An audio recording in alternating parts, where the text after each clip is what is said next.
अभी पिछले वीडियो में हमने रूट ऑफ द लंग्स को डिस्कस किया। अब हम डिस्कस करेंगे relations of the root of the lung.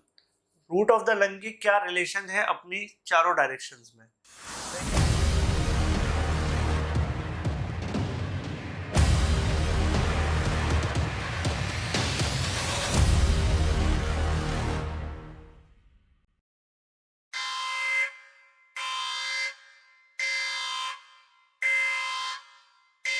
Directions में तो देखिए, एंटीरियरली अगर मैं बात करूं तो रूट ऑफ द लंग के सामने की तरफ से क्या पास होता है, phrenic nerve, anterior pulmonary plexus and superior vena cava on the right side only.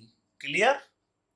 जबकि पोस्टीरियर सरफेस की बात करूं मैं रूट ऑफ द लंग पे, तो वेगस नर्व जाएगी उसके पीछे से, पोस्टीरियर पल्मोनरी प्लेक्सस जाएगा and descending thoracic aorta on the left side only. समझ में आ रही है बात। वो घूम के इस तरफ आता है, लेफ्ट लंग की तरफ, जबकि सुपीरियर वेना कावा किधर से आता है, राइट साइड से आता है। ठीक है। सुपीरियरली क्या मिलेगा, arch of azygos vein on the right side only and arch of aorta on the left side only. ये इसके रूट ऑफ द लंग के रिलेशन है। और इंफीरियरली आपको क्या मिलेगा, पल्मोनरी लिगामेंट मिलेगा, पल्मोनरी लिगामेंट। क्लियर। अब बात करते हैं internal structure of the lung. हमने आउटर फीचर्स देख लिए, लोब देख लिया, फिशर देख लिया, रूट देख लिया। अब अंदर चलते हैं कि लंग्स के अंदर क्या होता है। ठीक है। तो lung is mainly made up of intra pulmonary bronchial tree, यानी इंट्रा माने अंदर, पल्मोनरी माने लंग के अंदर जो ब्रोंकियल ट्री होता है। तो मान लीजिए इसको ऐसे सीधा कर दो तो कैसा लगेगा, ट्री ऐसा लगेगा, उधर रूट है और इधर ऊपर पेड़ पत्तियां लगी हुई हैं। ठीक है। which is concerned with the conduction of air to and fro from the lung and pulmonary unit which are concerned with the gaseous exchange within the lung। तो gaseous exchange कहाँ पर होता है, यहाँ एल्वियोलाई में। ठीक है। एल्वियोलाई एक सिग्नल को बोलते हैं, इस पूरे से जो सैक लाइक स्ट्रक्चर बना है उसको एल्वियोलर सैक बोलते हैं। तो ब्रोंकियल ट्री के मेन पॉइंट कौन कौन से है, ब्रोंकियल ट्री किससे मिलकर बना हुआ है आपका, तो bronchial tree consist of principal bronchus, ये आपके जो सबसे पहले होते हैं, दैट इज प्रिंसिपल या प्राइमरी ब्रोंकस। क्लियर। प्रिंसिपल या primary bronchus. Then lower bronchi, इसके बाद क्या बना, लोअर ब्रोंकाई। ये लोब्स के हिसाब से है, कितने लोब हैं, इसको सेकेंडरी ब्रोंकस भी बोलते हैं। देन टर्मिनल ब्रोंक्यूल, तो टर्मिनल ब्रोंक्यूल, इसके बाद क्यों लोअर के बाद पहले क्या बनेगा, सेगमेंटल। ठीक है, यानी टर्शरी ब्रोंकस और टर्शरी के बाद बनेगा आपका टर्मिनल ब्रोंकस। ठीक है। देन रेस्पिरेटरी ब्रोंक्यूल, और यहां से शुरू होता है फर्दर इसका टर्मिनल ब्रोंकस के बाद लोअर ब्रोंक्यूल बनेगा, टर्मिनल ब्रोंक्यूल बनेगा। टर्मिनल ब्रोंक्यूल बनने के बाद जो पहली यूनिट शुरू होगी वो होगी रेस्पिरेटरी ब्रोंक्यूल। यानी एक्चुअल में गैसियस एक्सचेंज कहाँ पर होता है, रेस्पिरेटरी ब्रोंक्यूल में। और टर्मिनल ब्रोंक्यूल तक, ट्रैकिया से लेकर टर्मिनल ब्रोंक्यूल तक क्या है, ये एयर का मूवमेंट रहता है, इसीलिए इसको क्या बोलते हैं, कंडक्टिंग पोर्शन। जबकि इसको क्या बोलते हैं, रेस्पिरेटरी पोर्शन, रेस्पिरेटरी ब्रोंक्यूल से। तो ये ब्रोंकियल ट्री क्लियर हुआ। पहले प्रिंसिपल, देन लोअर या सेकेंडरी, ऐसे याद कर लो, प्राइमरी सेकेंडरी टर्शरी।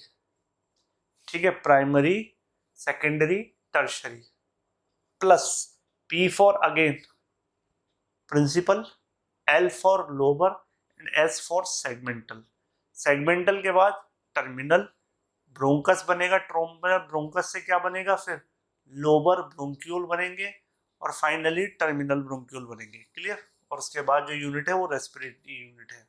तो पहले डिस्कस करते हैं हम प्रिंसिपल ब्रोंकाई का क्या एनाटॉमिकल लोकेशन है और कैसे ये बाकी अपने स्ट्रक्चर से रिलेटेड है। तो trachea divide outside the lungs at the level of lower border of कौन सा vertebra, T4 into two primary या principal bronchi, that is right and left, for right and left lung respectively. तो ये देखिए, ये है ट्रैकिया। ठीक है, ये ट्रैकिया है और ये डिवाइड हो गया राइट और लेफ्ट में। किस लेवल पर, यहाँ लेवल कौन सा होगा इसका, T4 level. Clear. The right principal bronchus is shorter, wider and more vertical. अब देखो ये वाला राइट वाला बिल्कुल देखो सीधा लग रहा है, उसमें ज्यादा टर्न नहीं है, जबकि उधर टर्न है। तो ये कैसा है, शॉर्ट होता है, वाइड होता है और मोर वर्टिकल होता है। It is about 1 inch long and lies more or less in line with the trachea. अगर देखा जाए तो कोई भी चीज अगर ऊपर से नीचे आएगी तो चांसेस है वो राइट साइड के ब्रोंकस में सबसे पहले जाएगी due to its anatomical location. Left principal bronchus की मैं बात करूं तो it is narrow, longer and more horizontal than the right. It is about 2 inch. तो इसकी लंबाई कितनी है, 1 इंच, इसकी है 2 inch. Clear. And does not lie in line with the trachea, trachea के बिल्कुल सीधा नहीं होता, उससे हॉरिजॉन्टली होता है। ठीक है। The long axis of right principal bronchus deviate about 25 degree from the long axis of the trachea. तो ये ट्रैकिया की लॉन्ग एक्सिस है और इससे ये इधर डेविएट होता है कितने डिग्री, 25 डिग्री। जबकि अगर मैं लेफ्ट ब्रोंकस की बात करूं तो ये कितना डेविएट हो रखा है हॉरिजॉन्टली, 45 डिग्री। तो इससे भी आप अंदाजा लगा सकते हो कि कितना फर्क है इनके ओरिएंटेशन में। Whereas the long axis of left principal deviate about 45 degree from the long axis of the trachea. Clear? The left principal bronchus passes to the left below the arch of aorta and in front of the esophagus. Below the arch of the aorta and in front of esophagus. समझ में आ गई बात? Clear. ये जो yellow colour का portion दिख रहा है जो मैं ग्रीन कर रहा हूं, इसको बोलते हैं करीना, और करीना से ये राइट और लेफ्ट, राइट मेन ब्रोंकस की तरफ चला जाएगा रास्ता। ये हमने कहाँ से कट निकाला है, क्रॉस सेक्शन, यहाँ से। क्रॉस सेक्शन यहाँ से निकालने के बाद कुछ ऐसा दिखेगा अंदर से इंटरनली। ठीक है। तो इंटरनली ये हो गया, हटा देता हूँ इसको। क्लियर। तो ये जो मार्जिन है इसको बोलते हैं हम करीना। क्लियर। अब बात करते हैं ब्रोंकियोजेनिक कार्सिनोमा क्या है, ये इसका क्लिनिकल पार्ट है। तो ब्रोंकियोजेनिक कार्सिनोमा है, it is the commonest cancer in the mails, specially in chronic cigarette smoker. जो लोग सिगरेट ज्यादा पीते हैं उनमें ये वाला कैंसर सबसे ज्यादा मिलता है।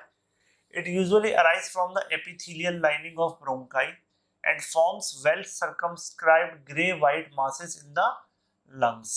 A presence of circular shadow, popularly called coin shadow, in plain X-ray chest in posterior anterior view may be only finding in an otherwise asymptomatic patient. अगर कोई पेशेंट एसिम्टोमेटिक है जिसमें पता ही नहीं चलेगा कि कैंसर है, तो उसका जब हम एक्सरे निकालेंगे तब हमको क्या दिखेगा, कॉइन शेडो या एक सर्कुलर शेडो दिखेगी। कहाँ पर, ब्रोंकस में। तो ब्रोंकियोजेनिक कार्सिनोमा में बी स्प्रेड थ्रू मेटास्टेसिस। ठीक है। अगर एक जगह से स्पेसिफिक रहेगा तो नहीं, लेकिन अगर ये मूव करेगा तो उस प्रॉपर्टी को हम क्या बोलते हैं, metastasis to brain by both arterial and venous route as given underline. Arterial route में क्या होगा, लंग्स की कैपिलरीज से कैंसर सेल जाएंगे पल्मोनरी वेन में, पल्मोनरी से लेफ्ट एट्रियम में, लेफ्ट एट्रियम से लेफ्ट वेंट्रिकल से, फिर एओर्टा में होती है इंटरनल कैरोटिड आर्टरी और वर्टिब्रल आर्टरीज के थ्रू कहाँ पहुंच जाएगा, ब्रेन में। वेनस रूट की मैं बात करूं तो ब्रोंकियल वेन आएंगी, उससे क्या बनेगी, ब्रोंकियल वेन से azygos vein, azygos vein external vertebral venous plexus बनाएगी, अपना ब्लड किसको देगी, एक्सटर्नल वर्टिब्रल प्लेक्सस को, फिर इंटरनल वर्टिब्रल प्लेक्सस को, then cranial dural venous sinus में, और फाइनली इस तरीके से ये ब्रेन में पहुंच जाएगा। तो ये है कार्सिनोमा फैलने का तरीका। अब बात करते हैं प्रिंसिपल ब्रोंकस के बाद लोअर ब्रोंकाई। ठीक है। लोअर ब्रोंकाई या सेकेंडरी ब्रोंकस, एक सिंगल को ब्रोंकस बोलेंगे, है ना, डबल को ब्रोंकस बोलेंगे और सिंगल को ब्रोंकाई बोलेंगे, सिंगुलर को। On entering the lungs, lungs में एंटर होने के बाद राइट प्रिंसिपल ब्रोंकस डिवाइड्स और गिव्स इनटू 3 लोअर ब्रोंकाई। क्योंकि राइट साइड में कितने लोब थे, राइट साइड में कितने लोब थे, 3, और उस तरफ कितने थे, 2। one for the each lobe of the right lung. The left principal bronchus on entering the lung divided into two lower bronchi, one for each lobe of the left lung. Clear? इसके बाद lower के बाद क्या आता है? Tertiary या segmental bronchi, यानी lobe के अंदर क्या बने रहेंगे? सेगमेंट बने रहेंगे. Each lower bronchus divide into segmental or tertiary bronchi, one for each bronchopulmonary segment. हर एक ब्रोंकोपल्मोनरी सेगमेंट के लिए एक एक होगा. The segmental bronchi divide repeatedly to form very small bronchi called terminal bronchioles. ठीक है, ये डिवाइड होते होते होते क्या बन जाएगा? Terminal bronchioles. The terminal bronchioles gives off the respiratory bronchioles which lack cartilage in their wall. तो इस यहाँ तक तो कार्टिलेज रहेगा जिससे कि कभी ये किसी भी कंडीशन में कंस्ट्रिक्ट ना हो. और रेस्पिरेटरी ब्रोंक्यूल के बाद क्या होता है? जनरली कार्टिलेज नहीं मिलेगा इसकी वॉल में. Each respiratory bronchiole aerates the small portion of lung called pulmonary unit, which is concerned with gaseous exchange within the lungs. The respiratory bronchioles represent the transitional zone or part between the conducting and respiratory portion of the respiratory system. ये तो हमने पहले बता दिया था. ठीक है, तो ये रेस्पिरेटरी टर्मिनल पार्ट है. इसके नीचे वाले को रेस्पिरेटरी पोर्शन बोलेंगे जहाँ पर एक्चुअल रेस्पिरेशन होगा, और उससे ऊपर वाले को कंडक्टिंग, यहाँ पर केवल और केवल कंडक्शन होगा. पल्मोनरी यूनिट की बात करते हैं. तो pulmonary unit consist of alveolar duct. यहाँ पे क्या बनेगी? सबसे पहले एल्वियोलर डक्ट. एल्वियोलर डक्ट किसमें खुलेगी? एक चैम्बर में, कॉमन चैम्बर जिसको हम बोलते हैं एट्रिया या एट्रियम. देन इसमें क्या देखेंगे? एयर सैक, 1 2 3 4 एयर सैक, या जिनको एल्वियोलर सैक भी बोल सकते हैं. और फाइनली इसकी वॉल में एक एक क्या मिलेगा? alveoli. So alveoli are specialized sac-like structures which forms greater part of the lungs. They are the main site for the gaseous exchange of oxygen and carbon dioxide between the inspired air and blood. तो alveoli ही वो point है जहाँ पर ये respiration मिलती. अब बात करते हैं arterial supply of the lung की. लंग्स की आर्टीरियल सप्लाई कैसे होती है? तो लंग्स आपको पता है supplied by bronchial artery and pulmonary artery. तो मेनली तो ब्रोंकियल आर्टरी या पल्मोनरी आर्टरी तो उसका फंक्शन है, मतलब ऑक्सीजनेशन और कार्बन डाई और ऑक्सीजन का मूवमेंट कराने के लिए. लेकिन अगर मैं लंग्स की पूरी वॉल की बात करूं तो कौन मेन सप्लायर है? Bronchial artery. Bronchial arteries. The bronchial arteries supply nutrition to the bronchial tree and pulmonary tissue. The right lung is supplied by one bronchial artery, which arises from the right third posterior intercostal artery or from upper left bronchial artery. जबकि left lung is supplied by two bronchial arteries, which arise from the descending thoracic aorta. समझ में आ गया? Left वाले को कौन supply करता है? Descending thoracic aorta से निकलने वाली दो ब्रोंकियल आर्टरी. जबकि राइट वाला केवल एक ब्रोंकियल आर्टरी के थ्रू सप्लाई होता है, और ये किससे अराइज होती है? इंटरकोस्टल आर्टरी से, पोस्टीरियर इंटरकोस्टल आर्टरी से, या फिर अपर लेफ्ट ब्रोंकियल आर्टरी से. The bronchial artery provide nutrition to the bronchial tree as the respiratory bronchiole non respiration portion of the lung. तो जो रेस्पिरेशन में इन्वॉल्व नहीं है, केवल कंडक्शन में है, वहां तक ब्रोंकियल आर्टरी सप्लाई करेगी. द रेस्पिरेटरी पोर्शन यानी रेस्पिरेटरी ब्रोंक्यूल के बाद lungs are nourished by pulmonary capillary bed and atmospheric air in the alveoli. तो एल्वियोलर लेवल पर रेस्पिरेटरी पोर्शन को कौन सप्लाई करता है? आपकी पल्मोनरी आर्टरी. पल्मोनरी आर्टरीज को अगर हम देखें तो पल्मोनरी आर्टरीज में अगर मैं बात करूं तो pulmonary artery supply deoxygenated blood to the lung. ठीक है, ये पल्मोनरी ट्रंक है, इससे क्या निकला? राइट, लेफ्ट और राइट पल्मोनरी आर्टरी. ठीक, तो ये राइट पल्मोनरी आर्टरी है और यहाँ पर ये लेफ्ट वाली है. Clear? There is one pulmonary artery for each lung, एक इस साइड के लिए एक इस साइड के लिए, ठीक है। ये इधर वाले को बंद कर देगा और ये इधर वाले को, clear. They are branches of pulmonary trunk, साफ साफ दिख रहा है पल्मोनरी ट्रंक की ब्रांचेस हैं। The right and left pulmonary artery lies anterior to the principal bronchi as they enter the hilum of their respective lung. तो ये principal bronchi है, इसके सामने ही ये दूसरे हाइलम्स में एंटर करेंगे, राइट और लेफ्ट में, towards the root of the lung. The right pulmonary arteries cross superiorly by arch of the azygous vein, whereas the pulmonary artery lies inferior to the arch of aorta at the level of T5 vertebra. Left वाली aorta से नीचे मिलेगी, जबकि right वाली के ऊपर से किसका आर्च जाएगी, आपकी एजाइगोस वेन की आर्च जाएगी।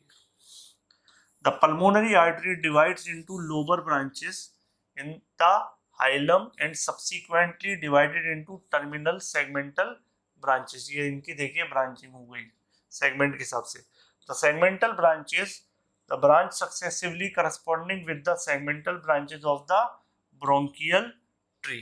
तो जैसे जैसे ब्रोंकियल ट्री में डिवीजन होता जाएगा उसके हिसाब से इसकी भी आर्टरी की भी ब्रांचेस डिवाइड होती चली जाएंगी। तो all the arteries of body supply oxygenated blood except pulmonary artery which supply deoxygenated blood to the lungs। ये क्लियर है कंसेप्ट। इसके बाद आता है हमारा वेनस ड्रेनेज।